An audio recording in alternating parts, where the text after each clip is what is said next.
बिलों में छुपे अमरीकी फौजियों को मारने का मिशन। मुत्तहदा अरब अमारात में ईरान का खौफनाक और तबाहकुन हमला। खुफिया मीटिंग जारी थी जहां पर 37 अमरीकी फौजी मारे गए। आमिर रजा से इस सारी सूरत हाल के बारे में बात करते हैं।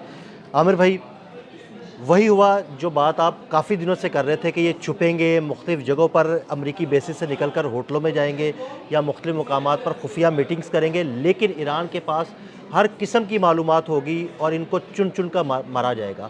और वही हुआ, एक खुफिया मीटिंग जारी थी, उस पर ईरान ने हमला किया, 37 अमरीकी फ़ौजी मारे जाने की इत्तलात है। अच्छा, ये 37 अमरीकी फ़ौजी नहीं हैं। पहली बात तो ये है कि आप इसको भी ठीक कर लें।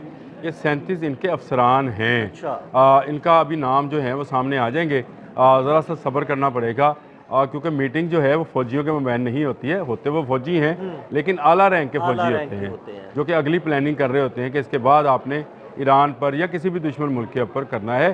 देखिए, ईरान पर भी जब स्ट्राइक किया गया था तो उस वक्त भी आपको याद है कि एक मीटिंग ही हाँ थी। जी, एक मीटिंग ही थी। अच्छा, जब इज़राइल में तिल अवीव पर हमला हुआ था, पहले हमले की बात कर रहा हूँ, बिल्कुल। जो कि नेतन्याहू के ऑफिस पे किया गया था, और वहाँ पे दफाई कौंसिल की ही मीटिंग हो रही थी, IDF की, यानी इजरायली डिफेंस फोर्सेस की मीटिंग थी।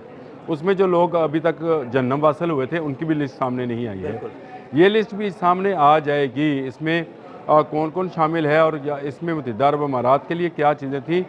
मेरी इत्तलात के मुताबिक इसमें मुत्तहिदा अरब अमारात का भी एक आला फौजी अफसर शामिल था, अच्छा। और इसलिए शामिल था ताकि आइंदा की प्लानिंग में मुत्तहिदा अरब अमारात इस जंग में कूदना चाहता है और उसको शामिल किया जा रहा था। देखें, यहाँ जहाँ तक बात आपने ये की कि ईरान को मुकम्मल तफसीलात हासिल है, तो मैं ये बारहा ये बात कह चुका हूँ और यूरोपियन यूनियन भी ये बात तस्लीम कर चुकी है कि इसके पीछे रशिया है। हाँ जी। और रशिया कोई एक ऐसा मौका जाने नहीं देता है।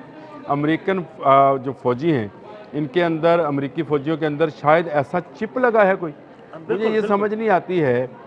जिस तरह से हम देखते थे, मैं अक्सर नेशनल ज्योग्राफिक में अभी फारिग हूँ तो वही देख रहा होता हूँ, उसमें जानवरों के अंदर चिप लगा दी जाती है ताकि वो अपने हाँ, उसको दोस्तों के में ट्रैक जाए, करने के लिए कि वो कहाँ पर जा रहे हैं, कितना सफ़र कितना कर अरसा रहे हैं। ज़िंदा बिल्कुल, रहेगा, क्या होगा ऐसे क्या ही नहीं होगा, उसको उसको ट्रैक किया जाता ट्रैक है। किया जाता है। मुझे ये लगता है कि शायद इनके फ़ौजियों में कोई ट्रैकिंग सिस्टम इन्वॉल्व हाँ किया जी। गया है। अब ये ट्रैकिंग सिस्टम क्या है, किस तरह से है, रशिया ने इसको किस तरह से इन्वॉल्व किया है, क्या इनके जो बैजेज़ हैं या इनकी वर्दी है, क्या उसके अंदर कुछ खुफिया मालूमात के लिए कुछ चिप्स हैं, हो सकते हैं जो आमिर कि भाई। अब मैं देखिए ये ये तो बड़ी बड़ी ज़बरदस्त, क्योंकि उस वजह ये है कि वो जहाँ जाते हैं, ईरान के पास उसकी सारी मालूमात होती सर है। जी, मालूमात हों कि वो फ़ौजी अड्डों के अंदर मौजूद हैं तो हमें पता होगा हाँ कि जी। यार ये फ़ौजी अड्डा है हाँ तो जी। इसके अंदर कमांड एंड कंट्रोल सेंटर होगा, बिल्कुल। इसमें रेस्क्यू ऑफिस होगा, इसमें फायर ब्रिगेड का दफ्तर होगा, आग बुझाने के हाँ लिए जी। एम्यूनेशन जो है उसका डिपो होगा। ये एक आप एक सर्कल में बना कर देख लें। बिल्कुल। लेकिन जब आप घरों में दाखिल हो जाते हैं, किसी के घर में जाकर कोई बैठ जाते हैं, वो ट्रैकिंग कैसे होती है। अब ये पासदारान इनकलाब ने बहुत अरसा पहले, और उनसे पहले मैंने ये बात कही थी कि ये अपने अड्डों से निकल कर जा रहे हैं घरों में, होटलों में, और उसके बाद पासदारान ये ने कहा कि जंग हमें का पता है 5वां रोज़ था, जिस दिन आपने ये बात की थी कि ये ये लोग अड्डों से अब यहाँ से अड्डों से मुंतकिल हो रहे हैं, कुछ होटल्स में शिफ्ट हो रहे हैं और कुछ बड़ी इमारतों के अंदर बने बंकर्स हैं, छोटे-छोटे तहखाने हैं, वहाँ पर शिफ्ट हो रहे हैं। ऐसी बातें आपने और की थी। ये जाके पार्किंग एरिया में, पार्किंग लॉट्स में इन्होंने दफातर बनाए हाँ हैं जी, बिल्कुल। ताकि वो ताकि बिल्ड वो ऐसे लगे जैसे पार्किंग पार्किंग एरिया है एरिया और है। यहाँ पर कोई ऐसी नहीं चीज़ नहीं, नहीं है। आपके पास अगर कोई लेट से आपके पास या लोगों के पास या मेरे पास गूगल का एक नक्शा है, तो वो उसको कभी उसको नहीं बताएगा कि यहाँ पे नया ऑफिस बन गया है, हाँ जी। जब तक आप उसको नेट पे कन्फर्म नहीं नहीं लेके करते, आएंगे। आप उसको कन्फर्म नहीं करते, वो बाकायदा आपको फ़ोन करते वो हैं। आप जब भी उसको चेक करेंगे वो आपको पार्किंग एरिया ही बताएगा। हाँ जी। इसीलिए बहुत सारे लोग भटक भी जाते हैं, गूगल उसको रास्ते पे ले जाता है, वहाँ पे नया दरवाज़ा बन गया होता हाँ है, जी, बिल्कुल। दीवार बन गई होती है, गेट बन गया होता है। ये वो मामला है जिसको लेकर पूरी दुनिया हैरान है कि ईरान के पास ऐसी एग्जैक्ट मालूमात कैसे हैं। अब आ जाएँ, ये 37 फ़ौजी जो हाँ जी। जिनको आपने फ़ौजी कहा था, ये हैं फ़ौजी, हाँ जी, ये फ़ौजी आपकी है बात लेकिन गलत आला नहीं रैंक थी। के फ़ौजी हैं। आला रैंक के फ़ौजी हैं और इनका नाम जो है बहुत जल्द सामने आएगा। देखें, अमेरिका अगर इस जंग से भागना चाह रहा है, और जिस तरह से आज भी ट्रंप ने अपनी तकरीर के अंदर ये बात कही है कि 2 से 3 हफ्ते में वो हाँ जी। चला जाएगा। आपने हरमज़ बंद रहती है तो बंद रहे, लेकिन मेरे जाने से ये खुल जाएगी। तो इससे साफ ज़ाहिर है कि वो अपनी शिकस्त तस्लीम कर चुका है। उनके फ़ौजी बड़ी तादाद में जो हैं जहन्नम वासिल हो चुके हैं। और मैं दिल साहब आपसे, मैंने जब आपने मुझे ये खबर पहुंचाई थी, मुझे कहा था कि यार आमिर भाई इस पर एक व्लॉग करना चाहता हूँ कि 10,000 मरीज़ मज़ीद आ रहे हैं, तो हाँ मैंने जी। आपसे कहा ये मज़ीद नहीं आ रहे, یہ فلنگ دا بلینکس آ رہے ہیں. جو مارے گئے ہیں ان کی جگہ فل کر دیں گے. آپ اندازہ کریں کہ کس قدر نقصان پہنچایا ہے. جو مرے ہیں وہ تو ایک طرف رہ گئے, جو زخمی ہیں ان کی تعداد اس سے بھی زیادہ ہے.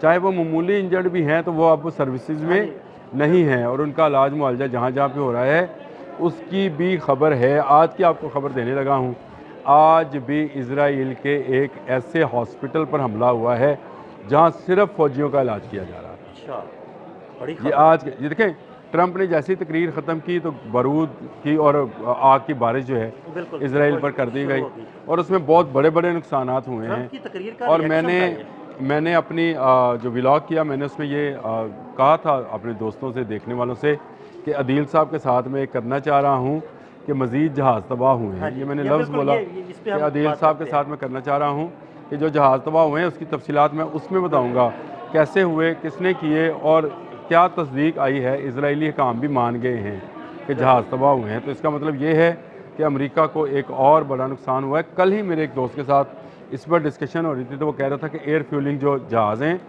یہ فلائی کر رہے ہیں تل ایویو سے, اس کے کسی ایئرپورٹ سے, اس کی ایئر بیس سے. اس پر الگ سے بات کر لیں گے. اس وقت تو ان 37 فوجیوں کا جشن, مرنے والوں پہ کیا جشن منانا.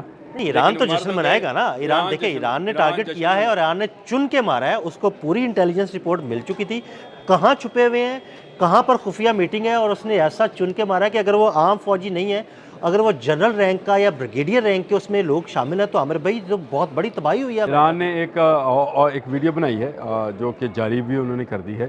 وہ ہاگ جزیرے پر امریکہ کے قبضے کی ہے. ایک اے آئی ویڈیو ہے, اے آئی ویڈیو ہے, پتہ نہیں آپ لگاتے نہیں ہیں, میرا خیال ہے تصویریں لگا لیں, اس کی تصویر لگا لیں. اس پر ایک پوری ڈاکومنٹری ہے کہ جو میں نے جس طرح سے ویژولائز, میں نے ایک دفعہ ہاگ کو آپ نے اور میں نے یہاں ڈسکس کیا تھا, مجھے یاد ہے. تو اس میں نے پورا اس کے ویژولائزیشن بتائی تھی کہ کس طرح سے یہ جائیں گے, اتریں گے, اور کس طرح سے یہ مارے جائیں گے. وہ ساری ویژولائزیشن جو ہے اسی اے آئی ویڈیو کے اندر موجود ہے. لیکن ایک چیز کی ویژولائزیشن آپ نے نہیں کی تھی, وہ یہ کہ کیسے قبریں کھودی جائیں گی, اس میں تابوت بھرے جائیں گے. یہ تابوت واپس جانے ہیں, یہ بھرے کیوں جائیں گے, وہاں کیوں ان کو دفنانا ہے, ان کو پتہ نہیں جلانا ہے, کیا کرنا ہے, یہ ان کے حوالے کیے جائیں گے تاکہ امریکی گورنمنٹ کو پتہ چلے.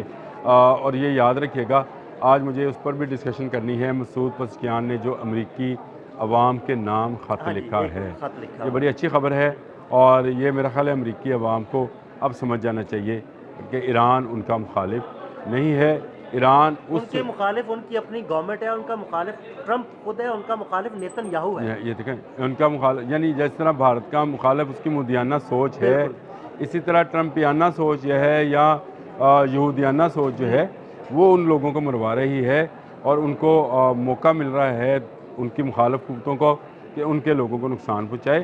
تو یہ ایران کا بھی مقصد نہیں ہے کہ امریکی عوام کو نقصان پہنچے. دیکھیں, جب میں یہ کہتا ہوں کہ یہ جنگ چاہے 2-4 ہفتے میں ختم ہو جائے, یہ فزیکل ختم ہو جائے گی, لیکن یہ جنگ جاری رہے گی, اور یہ لمبے عرصے تک جاری رہنی ہے. کل بھی میں نے آپ سے جب میں ڈسکشن کر رہا تھا تو میں نے کہا تھا شاید 2-1 ہفتے میں یہ ختم بھی ہو جائے گی, لیکن اس کے اثرات اگلے کئی مہینے تک چلیں گے. جب بھارت بھی ہم بات کر رہے تھے تو میں نے آپ سے کہا تھا کہ یہ لمبی جنگ جو ہے نظر آتی ہے. جب یہ بھوک, افلاس اور مہنگائی پر جائے گی تو یہ جنگ مزید بھڑک جائے گی, یہ مختلف ممالک کے اندر چلی جائے گی, وہاں پر خانہ جنگیاں شروع ہو جائیں گی, اور لوگوں کی استطاعت نہیں رہے گی کہ وہ خریداری کر سکیں, حتیٰ کہ اتنی بھی نہیں رہے گی کہ وہ گندم کی بوائی کر سکیں یا گندم کی کٹائی کر سکیں. بالکل آپ نے تیل مہنگا ہوگا, تو ٹریکٹر نہیں چلیں گے, اور ٹریکٹر نہیں چلیں گے, اور ان کو کھاد نہیں ملے گی تو فصلیں نہیں اگیں گی, جو کہ گیس سے بنتی ہے, فصلیں نہیں اگیں گی, تو اس کے بعد کھانے پینے کی چیزیں نہیں ملے گی. جب کھانے پینے کی کیا چیزیں سالی ہو جائیں گی تو پھر اس کے بعد کھانا جب. تو یہ بات میں آپ سے بارہا کہتا ہوں کہ یہ ایران کی, میں یہ سمجھتا ہوں کہ ایران کی انٹیلیجنس جو ہے اس نے بڑے لمبے عرصے سے یہ تیاری کر رکھی تھی. انہیں اندازہ تھا کہ کون کہاں جا کر دوبارہ سے ان کے خلاف, ہاں چلیں یہ لفظ ٹھیک ہے آپ کا, کہ چوہوں کی طرح چھپے گا اور وہاں پر اپنی میٹنگ بھی کال کر لے گا. ان حالات میں نے کل آپ سے اس کو کہا بھی تھا کہ ڈی سینٹرلائزیشن جو ہے وہ کام کرتی ہے. ایران نے اس کے بعد کوئی ایسی میٹنگ نہیں کی ہے ابھی تک جس میں سارے فوجی جو ہیں وہ اکٹھے ہوں. یہ تو ڈی سینٹرلائز کیسے کر لیا ہے, یہ ایک نئی وار تکنیک ہے. اس پر بات کبھی کسی وقت میں وقت ملا تو ضرور. آپ کا بہت شکریہ, عامر بھائی نے بڑی تفصیل کے ساتھ اس سارے معاملے پر روشنی ڈالی. عدیل احمد اور عامر رضا کو فالو کرتے رہیں. اب تک کے لیے اجازت دیجیے گا. اللہ حافظ.